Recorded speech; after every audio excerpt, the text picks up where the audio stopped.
ত্রয়োদশ জাতীয় সংসদ নির্বাচন ঢাকা মহানগর 15টি আসনের জমা পড়া মনোনয়নপত্রের সর্বশেষ তথ্য জানানোর চেষ্টা করব। দর্শক, স্বাগত জানাচ্ছি বার্তা 24 থেকে। আমি এহসানুল হক, ঢাকা বিভাগীয় কমিশনার থেকে আপনারা জানার চেষ্টা করছি। ত্রয়োদশ জাতীয় সংসদ নির্বাচন ঢাকা মহানগরের 15টি আসনে জমা পড়া মনোনয়নপত্র যাচাই শেষে 63 জনের মনোনয়নপত্র বাতিল করা হয়েছে। তবে এসব আসনে বিএনপির সব প্রার্থীর মনোনয়নপত্র বৈধ ঘোষণা করা হয়েছে। এদিকে জামাতের একজন প্রার্থী সহ দুজনের মনোনয়ন স্থগিত করা হয়েছে। এই 15টি আসনে মোট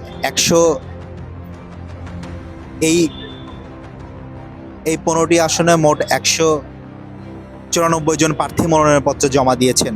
ঢাকা মহানগর 13টি আসন ঢাকা 4, 5, 6, 7, 8, 9, 10, 11, 12, 14, 16, 17 ও 18 এর রিটার্নিং কর্মকর্তা ছিলেন ঢাকা বিভাগীয় কমিশনার। শনিবার সন্ধ্যায় সেগুনবাগিচা ঢাকা বিভাগীয় কমিশনারের কার্যালয় থেকে যাচাইয়ের ফল জানানো হয়। ঢাকা মহানগরের বাকি দুটি আসন ঢাকা 13 ও ঢাকা 15 এর রিটার্নিং কর্মকর্তা ছিলেন আঞ্চলিক নির্বাচন কর্মকর্তা। এই দুই আসনের মনোনয়ন যাচাই করা হয় আগারগাঁও নির্বাচন প্রশিক্ষণ ইনস্টিটিউটে। ঢাকা বিভাগীয় কমিশনারের 13টি আসনের রিটার্নিং কর্মকর্তা শরফুদ্দিন আহমেদ চৌধুরী জানান, তার আওতাধীন আসনগুলোতে মনোনয়নপত্র নিয়েছিলেন 253 জন, জমা দেন 174 জন। এর মধ্যে 118 জনের মনোনয়ন বৈধ হয়েছে। তিনি আরও বলেন, 13টি আসনে বিএনপির সব প্রার্থী মনোনয়ন বৈধ। ঢাকা 18 আসনে জামাতের প্রার্থী মোহাম্মদ আশরাফুল হকের মনোনয়ন স্থগিত করা হয়েছে।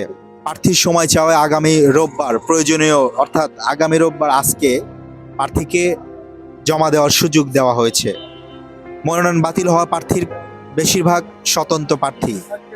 স্বতন্ত্র প্রার্থীদের যে নিয়মটা ছিল, নির্বাচনী এলাকার মোট ভোটারের অন্তত 1% ভোটারের স্বাক্ষর সঠিকভাবে জমা দেওয়ার এই নিয়মই কিন্তু ছিল। অনেকেই মনোনয়ন বাতিল হয়েছে, বেশিরভাগ স্বতন্ত্র প্রার্থীদের মনোনয়ন কিন্তু বাতিল হয়েছে। এছাড়া ঋণ খেলাপি ও দলীয় নিবন্ধন জটিলতার কারণেও কিছু কিছু মনোনয়ন বাতিল করা হয়েছে। এটি কিন্তু জানান।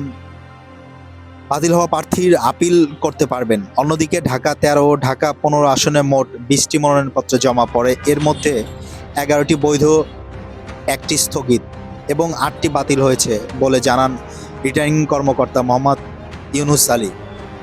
দর্শক, আপনাদের যে ঢাকা বিভাগীয় কমিশনার, সেখান থেকেই কিন্তু জানানোর চেষ্টা করছিলাম যে গতকালকে কিন্তু বৈধতার যাচাই দিন ছিল মনোনয়নপত্র। সেটির যে সর্বশেষ তথ্য, এই তথ্যই কিন্তু আমার কাছে ছিল।